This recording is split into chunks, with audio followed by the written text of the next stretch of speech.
하나님의 말씀은 마태복음 7장 12절 말씀입니다. 그러므로 무엇이든지 남에게 대접을 받고자 하는 대로 너희도 남을 대접하라. 이것이 율법이요 선지자니라. 아멘.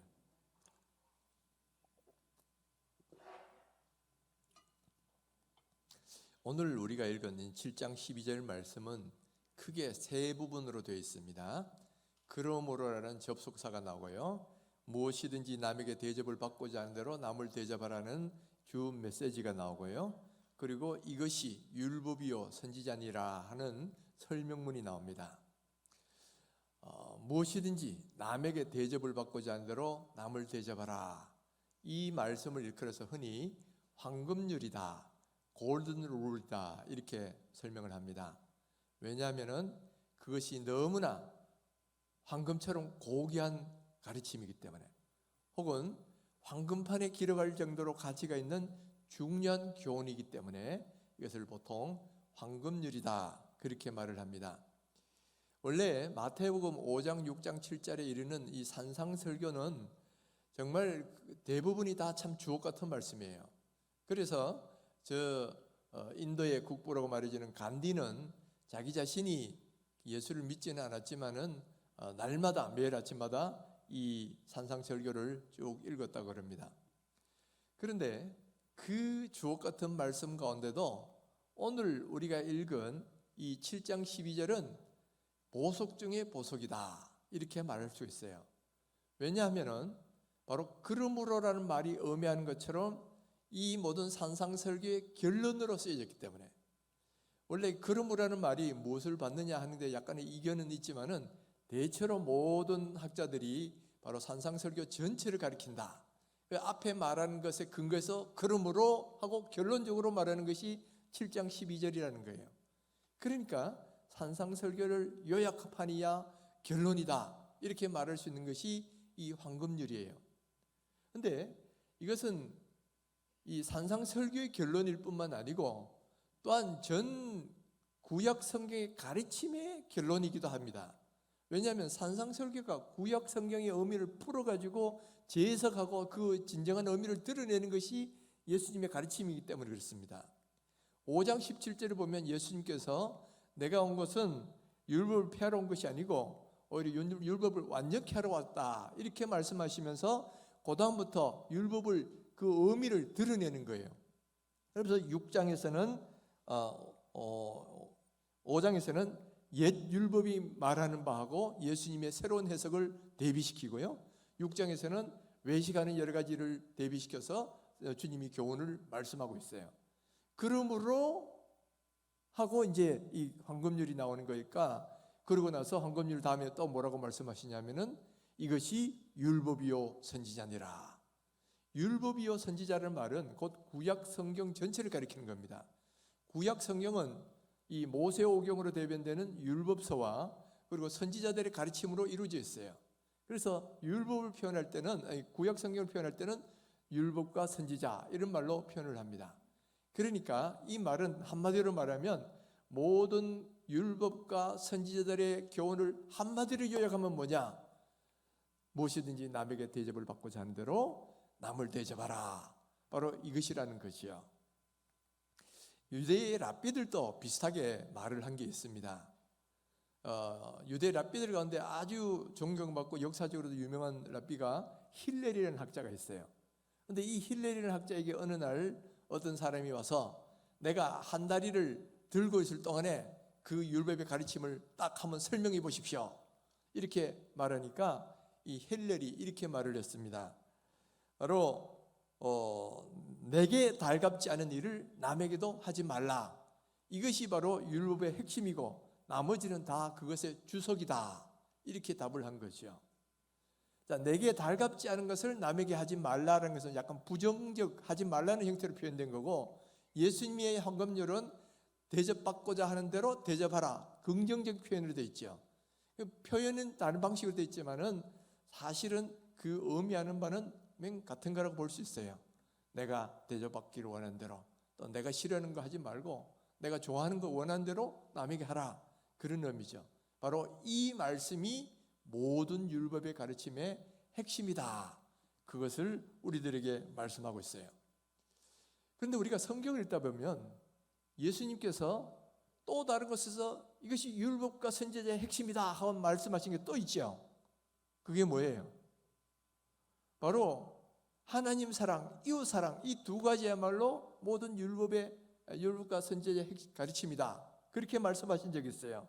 마태복음 22장에 보면 예수께서 이르시되 내 마음을 다하고 목숨을 다하고 뜻을 다하여 주 너희 하나님을 사랑하라 하셨으니 이것이 크고 첫째 되는 계명이요 둘째도 그와 같으니 내 이웃을 내 자신같이 사랑하라 하셨으니 이 두 계명은 온 율법과 선지자의 강령이니라. 이렇게 말씀하셨어요.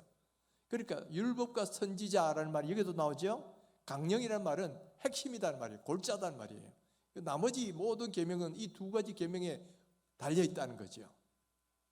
자, 그러면 앞에서는 황금률이 모든 율법과 선지자 가르침이라 그랬고, 또 여기서는 하나님 사랑, 이웃 사랑을 또 율법과 선지자의 가르침의 핵심이다 그랬으니까 그러면 뭐 핵심이 뭐 이렇게 많으냐?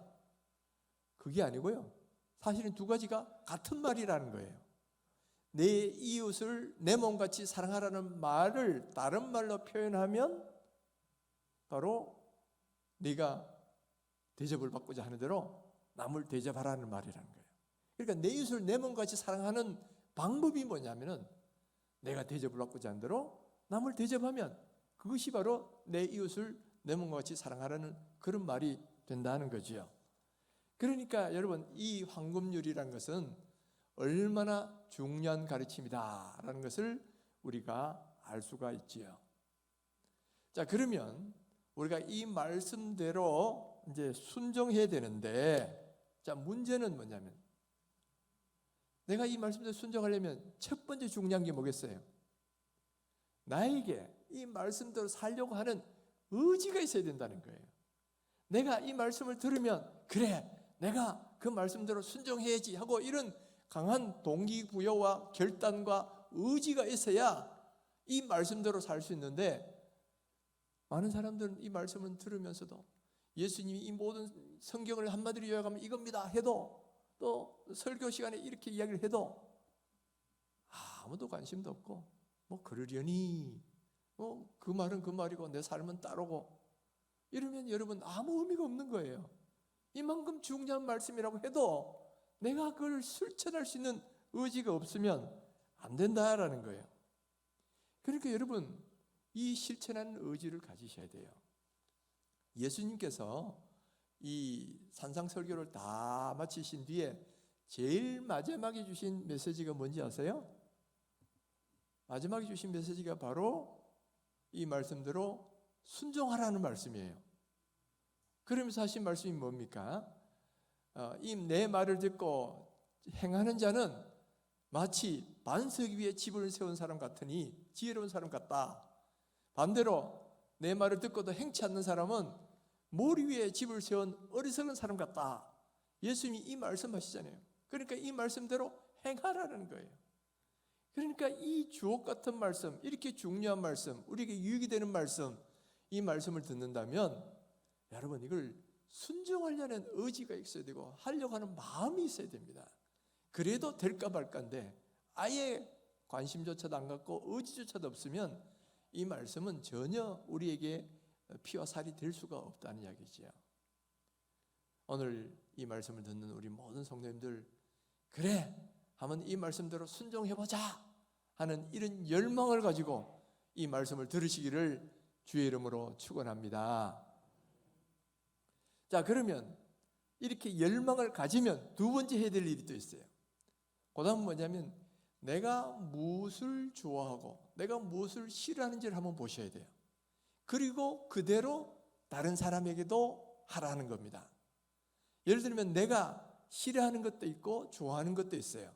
그러면 싫어하는 것은 남에게도 하지 말아야 되고, 내가 좋아하는 것은 내가 먼저 남에게 해야 된다는 이야기예요. 자, 먼저 한번 보세요. 모든 사람들이 다 싫어하는 것 중에 어떤 게 있습니까? 여러분, 남한테 비판받는 거 좋던가요? 다른 사람이 내 면전에다 대고 막 나의 잘못된 거 막 비판하고 이러면, 혹은 또 내가 안 듣는 데서 저 뒤에 가가지고 이러쿵저러쿵 하면서 험담하고 다니면 여러분 기분 좋던가요? 그거 좋은 사람 아무도 없습니다. 그러면 내가 남한테 비판받기 원치 않는다면 그럼 어떻게 해야 되죠? 나도 남을 비판하면 안 된다는 게 황금률의 가르침이에요. 그리고 이것을 예수님이 구체적으로 말씀하셨어요. 7장 1절에 보시면 비판을 받지 아니하거든 비판하지 말라. 바로 황금률의 구체적인 예로 바로 비판에 대해서 말씀하고 있다는 거예요. 비판받지 않으려거든 비판하지 말라. 근데 여러분, 사람은 참 깨닫는 것이 둔감하다 보니까 예수님이 이런 말씀하셔도 이 의미를 잘 못 깨닫고 또 잘 행하지는 않아요. 이것을 깨닫게 될 때는 언제냐면은 자기가 한번 당해봐야 이걸 비로소 깨닫는단 말이에요. 자기가 한번 남한테 비판을 받아봐야 그제서야 나도 비판하면 안 되겠구나. 비판이 이렇게 고통을 주는 거구나. 이거를 깨닫게 된다는 거예요. 그래서 예수님이 비판받지 않으려거든 비판하지 말라. 그 다음에 뭐를 덧붙이냐면은 너희가 비판하는 그 비판으로 너희가 비판을 받을 것이요 너희가 헤아리는 그 헤아림으로 너희가 헤아림을 받을 것이니라. 자, 무슨 소리냐면, 자, 이렇게 남을 비판하기를 좋아하면 너도 언젠가는 비판을 받을 때가 온다라는 거예요. 원래 칼로 일어난 사람은 칼로 망한다는 거잖아요. 마찬가지로 비판받기 좋아하는 사람은 자기도 비판받을 때가 온다라는 거예요. 바로 이 부분에서는 저도 뼈 아픈 경험이 있는 거예요. 저도 젊을 때는 굉장히 윤리적으로 살려고 노력하고 의협심도 강하고 이렇게 아주 대쪽같이 칼같이 좀 그런 성격이 있었어요. 그러니까 내가 보기에 옳지 못한 일, 잘못된 걸 하는 사람을 보면 저러면 안 돼. 그리고 막 면전에다 대고 이야기하기도 하고 막 그렇게 함부로 이렇게 비판하는 걸 잘했죠. 근데 그때는 그걸 비판으로 생각을 하는 게 아니에요. 본인은 뭐라고 생각하냐면 나는 강직한 사람이어서 입 빠른 소리 잘한다. 나는 이렇게 광야에 외치는 자의 소리다. 그리고 나는 진리를 선포하고 있다. 본인은 그렇게 생각을 해요. 그러니까 내 이야기 때문에 다른 사람이 얼마나 상처받고 힘들어하는지 그거는 전혀 생각을 안 한단 말이에요. 저도 뭐 그렇게 나는 뭐 이렇게 진리를 선포하고 이렇게 왜 하지 않느냐 이런 식으로 의문을 갖고 이야기를 하는데, 나중에 제가 한번 남에게 비판을 당한 일이 있었어요. 누군가 막 나의 문제를 막 지적하고 비판하는데 상당히 마음이 불편하더라고요. 그때 제가 깨달았어요. 내가 한 그 일에 대해서도 누군가는 이렇게 가슴 아팠겠구나. 나는 어려운 일을 한다고 했는데, 그러나 상대방은 그게 아니잖아요. 그 말 속에서 얼마나 힘들어하고 또 상처받았을까 하는 것이 내가 당해보니까 비로소 이해가 되는 거예요. 그리고 하나님께서 그 뒤에도 여러 가지를 깨달아 주시는데, 바로 사랑의 마음이 없이 진리를 선포하는 것은 그 진리는 형제를 오히려 세우기보다는 죽인다. 그런 것을 깨닫게 해주셨어요. 그래서 제가 앞으로는 특히 내가 사랑의 마음이 없는 상태에서는 절대로 남에게 비판하는 소리를 해서는 안 되겠구나. 이것을 제가 많이 깨닫게 되었죠. 여러분, 이렇게 자꾸 비판하는 사람은요, 나중에 자기도 그대로 당합니다. 자기도 그대로 비판받게 돼 있어요. 그러니까 한번 또 그래 봐야 또 깨달아지는 사람도 있어요. 그러니까 그런 부분을 내가 원하지 않는다면 나도 해서는 안 된다는 거예요. 제가 오래전에 본 영화 가운데 어떤 의사를 주제로 한 영화가 있었어요. 이 의사는 아주 엘리트 의사입니다. 그 분야에 뛰어난 실력을 갖고 있어 아주 한번 가면 진료비도 비싸고 아주 그런 분이니까 자부심이 얼마나 강하겠어요. 그러니까 가난한 사람 이런 사람 눈에 들어오지도 않고요. 또 환자들이 너무 아파요 선생님 도와주세요 이래도 원래 그런 거예요 하고 근성으로 이렇게 대처하기도 하고 뭐 그런 식인 거예요. 그러다가 어느 날 자기가 병이 들어가지고 한번 병원에 입원한 경우가 있는 거예요. 자기가 아파가지고 병원에 떡 입원해 봤더니만 역시 자기를 진료하는 의사가 자기하고 비슷하게 행동하는 거예요. 뭐 그 별거 아닙니다. 그러고 뭐 성의도 없이 그냥 적당히 말해버리고 이러니까 나는 지금 너무너무 고통스럽고 뭐 도움이 좀 관심을 기울여주길 바라는데 별로 신경도 안 쓰고 거들떠 보지도 않고 뭐 건성으로 이야기해버리고 이러니까 막 굉장히 분노가 치밀어오는 거예요. 아니 무슨 의사가 저러냐. 그러고 가만히 돌아보니까 뭐예요? 자기가 과거에 그런 거예요. 자기가 과거에 환자들 대할 때 그런 식으로 뭐 건성을 하고 뭐 그냥 진정 어린 애정을 갖고 대하지 않았던 거야. 그러면서 자기가 비로소 깨달은 거예요. 아, 내가 과거에 환자를 볼 때 이렇게 했는데 정말 환자의 마음을 전혀 헤아리지를 못했구나. 그걸 철저히 깨닫고는 그 다음부터 자기가 나와서 다시 환자를 진료할 때는 환자를 도와는 태도가 싹 달라졌다는 거예요. 자기만 달라진 게 아니고 그 밑에 자기 밑에 이제 인터니 레지던트 수련회가 들어오잖아요. 그러면 수련하는 과정에 제일 첫 과정을 뭐라 하냐면은 자, 환자가 내가 며칠씩 다 병원에 입원해 봐라는 거예요. 그래서 환자의 입장에서 환자들이 뭘 원하고 의사들을 대할 때 어떻게 의사들이 느껴지는지 너희들이 먼저 한번 경험해 봐라. 그러고 나서 너희들이 환자를 돌봐라. 그걸 훈련 프로그램 중에 하나로 집어넣었다는 그런 내용의 영화가 있는 거예요. 여러분, 사람은 자기가 한번 그런 입장이 돼봐야 비로소 상대방을 이해하는 그런 경우가 많죠. 그래서 비판을 당해봐야 비판하는 것이 얼마나 잘못된 것인가를 이제 알게 되는데, 그러나 여러분, 보지 않고 믿는 사람이 더 복되다고 그랬잖아요. 그러니까 자기가 이런 거 당해보지 않고 그렇게 할 수 있다면 훨씬 더 좋은 사람이 복된 사람이라는 말이에요. 꼭 비판을 당해봐야 남을 비판 안 하는 것이 아니라 그런 일을 안 하고도 주님께서 비판하지 말라 그러시니까 비판하지 않는다면 이분은 훨씬 더 복된 사람이라는 거예요. 여러분, 이게 어디 비판만 그러겠습니까? 여러분, 내가 남에게 배신당하는 것이 싫으면 나도 남을 배신해서는 안 되는 거죠. 또 내가 거짓말 당하는 거, 속임 당하는 것이 싫으면 나도 다른 사람을 속여서는 안 된다는 거예요. 또 내가 다른 사람한테 무시당하는 것이 정말 분노가 이르고 막 싫다 그러면 나도 다른 사람 무시해서는 안 되는 거고요. 내가 인종차별 당하는 것이 정말 내가 분노가 치밀어 오른다면 나도 다른 나라 사람들을 인종차별해서는 안 된다라는 거예요. 그러니까 여러분, 사람은 심은 대로 거두게 되어 있습니다. 자기가 행한 대로 나도 나중에는 자기도 그대로 당하게 되어 있어요. 그렇기 때문에 당하고 나서 깨닫지 마시고요. 당하기 전에 미리 잘하자. 그런 사람이 더 복된 사람이다. 물론 당하고 나서 깨닫는 것도 참 중요합니다. 그러나 그보다도 그런 경험, 쓰라린 경험 하기 전에 먼저 깨닫는다면 훨씬 더 복된 사람이다. 할렐루야. 그렇게 되시기를 주의 이름으로 축원합니다. 그런데 이거는 부정적인 측면에서만 그런 게 아니에요. 긍정적인 면에서 그렇습니다. 여러분, 내가 간절히 어떤 원하는 게 있잖아요. 내가 이럴 때는 참 이렇게 되었으면 좋겠는데 하는 그런 것이 있을 때 누가 만약 그렇게 해준다면 그게 정말 고맙잖아요. 그러니까 그렇게 하라는 거죠. 이제는 뭐 하지 말라고 하는 거죠. 그렇게 하라는 거예요. 예를 들면 내가 어렵고 힘들 때 누가 나를 위로해주고 격려해주고 나를 위해 기도해주기를 참 원하는 때가 있잖아요. 정말 그럴 때가 있어요. 그렇다면 누군가 정말 도움이 필요하고 절실히 기도가 필요할 때는 내가 먼저 그렇게 해주라는 이야기예요. 이게 바로 황금률이 우리에게 말씀하시는 바입니다.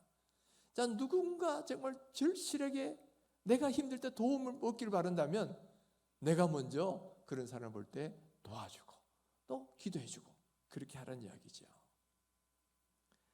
저도 제 인생에 있어서 보면 참 어렵고 힘든 시기가 한 몇 번 있었어요. 그 중에 한 번이 제 석사 논문이 통과가 안 됐을 때예요. 제가 석사 논문을 발표를 했는데 교수님 이 지도 이 심사위원 교수님 가운데 한 분이 유독이 막 물고 늘어지면서 막 그러더라고요. 그래가지고 결과적으로 어떻게 됐냐면은 다음 주 일주일 뒤에 수정해서 재발표한 거예요. 근데 보니까 나만 그런 게 아니고 몇 명이 그렇게 됐어요. 그래가지고 이제 준비를 하려고 하는데 선배 중에 한 명이 미리 그 교수 찾아가가지고 교수님 뭘 고치면 되겠습니까? 물어봐가지고 네, 이렇게 잘 고치겠습니다. 그런 식으로 미리 잘 모마해 놓으라는 거예요. 그래서 찾아갔죠. 교수님 뭐가 좀 부족한지 잘 말씀해 주시면 제가 잘 고치겠습니다. 그랬더니만 이 교수님 하시는 말씀이 자네는 절대 안 돼. 자네는 절대 안 된다는 거예요. 뭐 이것도 뭐 부족하고 저것도 부족하고 뭐 그러면서 절대 안 된다는 거예요. 근데 심사위원 중에 한 명이라도 노 해버리면 통과 안 되는 거거든요. 근데 저렇게 아주 강하게 그러시니까 뭐 이건 하나만 하죠. 다음 주에 아무리 열심히 준비해봐야 또 전에는 절대 안 돼 그러면 뭐 이건 떨어진 거 아니에요. 근데 이게 떨어지면 통과가 안 되면 또 등록금 내야 되죠. 뿐만 아니고 당시에 이 석사장교라는 군대를 시험체가 들어가는 게 있었어요. 그 자격도 없어지고 이게 막 불이익이 한두 가지가 아닌 거예요. 그러니까 그분을 만나고 나오면서 얼마나 힘이 쫙 빠지고 낙심이 되는지 그다음부터는 막 그냥 하늘이 무너지는 것 같고 이제 세상이 그냥 끝난 것 같고 막 그런 생각이 막 들어요. 그래서 집에 앉아 있는데 얼마나 외로운지. 그때 마침 제가 이 후배랑 둘이 자취 생활을 했어요. 근데 옆에 있어주면 주기만 해도 좀 그래도 위로가 되겠는데 들어오지도 않아. 그럼 늦게 들어와가지고 그냥 막 그대로 쿨쿨 자는 거예요. 나는 지금 막 그냥 마음이 정말 죽을 것 같은 마음으로 참 힘든데 무슨 일인지도 모르고 쿨쿨 자니까 그걸 탁 바라보면서 무슨 생각이 드느냐. 겟세마네 동산에 예수님의 마음이 바로 이것이었겠구나. 예수님은 내일 십자가의 죽음을 앞두고 너무너무 답답해가지고 그냥 제자들도 함께 막 기도해 주기를 원하는데 제자들은 쿨쿨 자고 있어. 예수님은 혼자 외롭게 그냥 기도하는 거예요. 그랬을 때 아마 예수님의 심정이 이랬을 것이다 하고 그게 이해가 되는 거예요. 그러면서 누가 나를 위해서 좀 기도 안 해주나. 그러다 보니까 역시 믿을 사람은 부모님이시더라고요. 그래서 지방에 계신 부모님께 전화했어요. 제가 이렇게 며칠 뒤에 다시 재발표를 하게 됐는데 좀 기도해 주세요. 이거 잘못되면 좀 앞으로 참 어려운 일이 많습니다. 그러니까 기도하겠다는 거예요. 그래서 남은 시간 동안 열심히 준비했지요. 드디어 이제 이 재발표하기 하루 전날이 됐어요. 그래서 다시금 우리 부모님께 전화를 했어요. 기도 많이 하고 계세요. 그랬더니만 우리 아버지 받으시더니만 조금도 걱정하지 말아라. 할머니는 금식하고 계시고 또 외할아버지는 다 기도하고 가셨고 우리 모두가 너를 위해서 기도하고 있으니까 조금도 걱정하지 말아라. 제가 그 말을 듣는 순간에 얼마나 힘이 되고 능력이 내가 이제 통과했다라는 확신이 드는 거예요. 눈물이 그냥 팍 돌면서. 그렇게 내가 어렵고 힘들 때 누군가 나를 위해서 기도해 주는 사람이 있다는 이게 그렇게 힘이 된다는 거 제가 그때 깨달은 거예요. 그래서 그 다음에 나같이 어려운 사람이 있으면 내가 기도해 줘야 되겠구나 이런 생각이 들면서 그 뒤에 제가 1년간 미국에 유학을 하러 갔는데 유학생들이 힘든 게 많거든요. 그래서 그 교회에서 제가 일부러 중보기도 팀을 만들어가지고 기도 제목 받아가지고 그분들 위해서 기도해 주는 그런 일을 했고요. 또 우리 교회에서도 요즘 뭐 기도 제목 많잖아요, 성도들. 그래서 목요일 날이면 우리가 뭐 이 공식 기도회 때도 기도하지만은 그거 말고 우리 교님들 모여가지고 모든 성도들이 받은 기도 제목들, 또 그 다음에 잘 안 나오는 사람들, 또 뭐 이렇게 여러 가지 어려움 있는 사람들 쭉 해가지고 다 그걸 놓고 같이 기도를 해요. 근데 이 중보기도라는 게 이게 참 에너지 소모가 많아요. 막 힘들어 막 기도하면 하고 나면 힘이 쭉 빠질 정도가 돼요. 그래도 그렇게 하고 나면 그분들에게는 큰 힘이 될 거다. 또 제일 목회자적 보람을 느낄 때도 사실은 내가 성도를 위해서 이렇게 기도했다 생각하니까 목회자적 보람도 많이 더 느껴지는 거죠. 그래서 제가 과거에 어려울 때 그렇게 하면 경험이 있어 보니까 중보기도하는 게 이렇게 사람들에게는 힘이 되겠구나. 그래서 어려운 사람들을 위해서는 좀 기도해야 되겠다. 이런 마음으로 지금도 기도를 하고 있는데 여러분 황금률이 우리에게 말씀하시는 게 바로 그거예요. 내가 원하는 거 있다면 미리 다른 사람을 그렇게 해주라는 이야기예요. 내가 그렇게 경험해보면 더 확실하겠지만 경험 안 해봐도 미리 정말 그렇게 해줄 수 있다면 그런 사람이 성숙된 사람이고요. 그런 사람이 모든 율법과 선지자의 가르침을 실천하는 사람이다. 그런 사람이 이웃을 내 몸과 같이 사랑하는 사람이다라는 것을 오늘 주님께서는 우리에게 말씀해 주고 있다는 거예요. 여러분, 중복이 되면 그렇겠습니까? 우리가 사랑받고 관심받는 건 모든 사람이 원하잖아요. 누군가 나에게 관심을 가져주고 사랑을 해주면 다 기분 좋잖아요. 그렇다면 내가 먼저 다른 사람에게 그렇게 해주라는 거예요. 누군가 교회 왔는데 막 아는 체 해주고 막 인사해주고 하면 기분 좋잖아요. 그러면 내가 먼저 가서 인사를 해주는 거예요. 아이, 반갑습니다. 어느 집사님, 권사님. 근데 좀 모르는 분도 있잖아요. 아이, 저는 어느 집사인데 이름이 어떻게 되세요? 반가워요. 몇 번 그러고 나면 그다음 친해지는 거예요. 그러니까 여러분, 내가 원하는 거 있으면 내가 먼저 해주면 된다. 내가 인사받기를 원하면 내가 먼저 인사해주면 되고요. 또 내가 이해받기를 원하면 내가 먼저 이해해주고요. 내가 먼저 사랑받기를 원한다면 내가 먼저 사랑을 해주면 되는 거예요. 내가 존중받고 배려받기를 원한다면 내가 먼저 다른 사람을 존중하고 배려해주면 된다라는 거예요. 이것이 바로 오늘 주께서 우리에게 가르쳐주는 바로 이 모든 계명의 핵심인 내용이 바로 이 말씀이다. 그런데 우리가 조금 생각해야 될 대목이 하나 있어요. 이 황금률을 잘 실천하려고 하다 보면 간혹 이런 경우가 있습니다. 내가 원하는 거하고 상대방이 원하는 게 다른 경우가 있어요. 이 황금률의 말씀은 문자 그대로 하면 내가 원하는 대로 다른 사람을 해주는 건데, 문제는 내가 원하는 거하고 다른 사람이 원하는 게 다른 경우가 있다 이 말이야. 그럴 때는 어떻게 되느냐? 그럴 때도 문자 그대로 적용하면 안 되는 거예요. 다른 사람이 원하는 걸 알아서 거기에 맞게 해주는 게 황금률대로 하는 겁니다. 여러분, 이 어떤 책에 보면 소와 사자의 사랑 이야기라는 그런 이야기가 있어요. 물론 이게 사실은 아니죠. 어떻게 소하고 사자가 사랑하겠습니까? 동화니까 그런 거예요. 거기 보면 소하고 사자가 서로 사랑했어요. 그래서 결혼을 했습니다.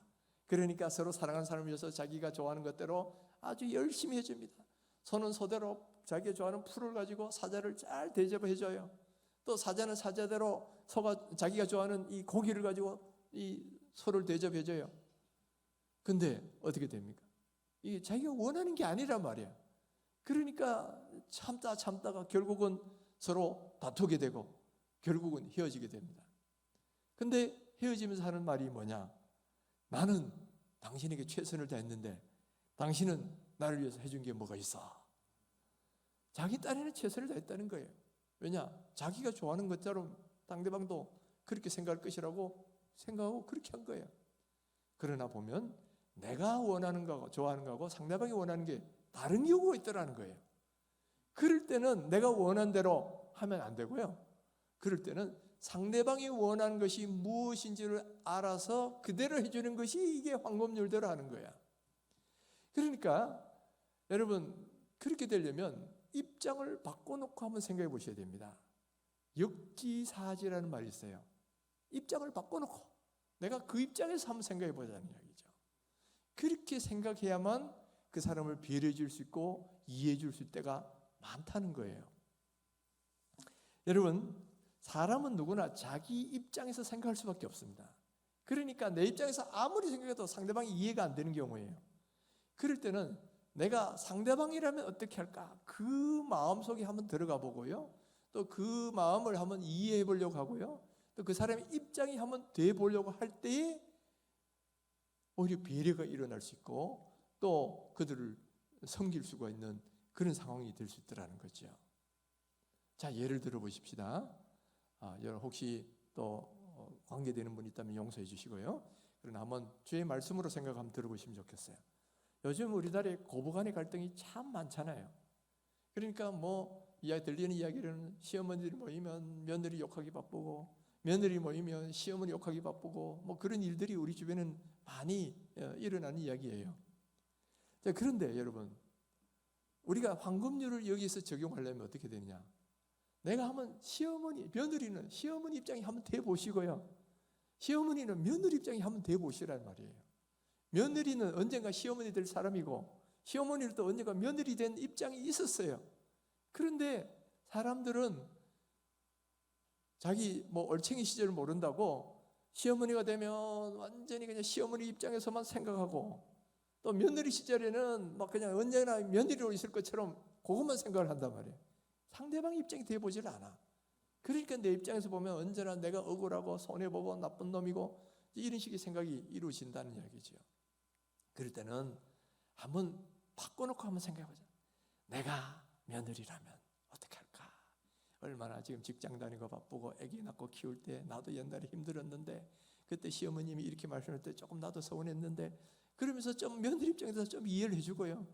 또 며느님은 나도 앞으로 내가 시어머니가 되면 어떡하? 내 같은 며느리가 왔을 때 나를 이렇게 이야기하면 내가 어떻게 느낄까? 이거를 한번 또 생각을 해보는 거예요. 이렇게 해보면 조금은 이 갭이 줄어들지 않겠어요? 그러면 조금씩 상대방을 이해할 수 있게 되고, 그러면 이 갈등이라는 게 많은 부분 조금 좋아질 것이다 라는 거예요. 여러분, 때로는 내가 생각하는 거하고 내가 원하는 거하고 상대방이 원하는 게 다를 때가 있어요. 그럴 때는 입장을 바꿔놓고 그분의 입장에 서서 한번 생각해 보는 거, 그렇게 해보면 바로 이것이 주께서 말씀하시는 이 황금률, 대접을 받고자 한 대로 남을 대접하라는 말씀을 실천하는 것이 될 것입니다. 그런데 이렇게 실천을 하면 아유, 왜 나만 손해봐야 됩니까? 왜 나만 희생해야 됩니까? 이렇게 생각이 참 쉬워요. 여러분, 자, 이렇게 남을 배려하고 내가 원하는 대로 남에게 대접을 해야 되고 이러면 왜 나만 그러죠? 이런 생각을 많이 하게 되는데, 사실은 희생이 아니에요. 그게 곧 자기에게도 도움되고요, 우리가 사는 공동체를 아름답고 사랑이 넘치게 하는 행복의 비결이기도 하다라는 거예요. 1913년 8월 3일에 캐나다의 스테판슨이라는 사람이 이끄는 캐나다 탐험대가, 이 캐나다 최북단에 가면 그 해안들, 섬들이 많습니다. 거기로부터 북극점 사이까지를 이제 탐험을 하는 거죠, 배를 타고. 근데 이제 배를 타고 출발했어요. 또 그로부터 약 1년 뒤에 1914년 12월 5일에는 셰클턴이라는 영국 사람이 이끄는 영국 탐험대가 저 남극 대륙을 횡단하기 위해서 또 그 제일 밑에 있는 섬인 이 사우스 조지아 섬을 출발해서 이제 배를 출항을 한 거예요. 근데 이 두 팀 다 똑같이 출항했다가 빙벽에 갇혀가지고 아주 그냥 사투를 벌이는 그런 상황이 됐단 말이에요. 똑같은 상황이었는데 이 두 배의 승무원의 대처 방법이 다른 거예요.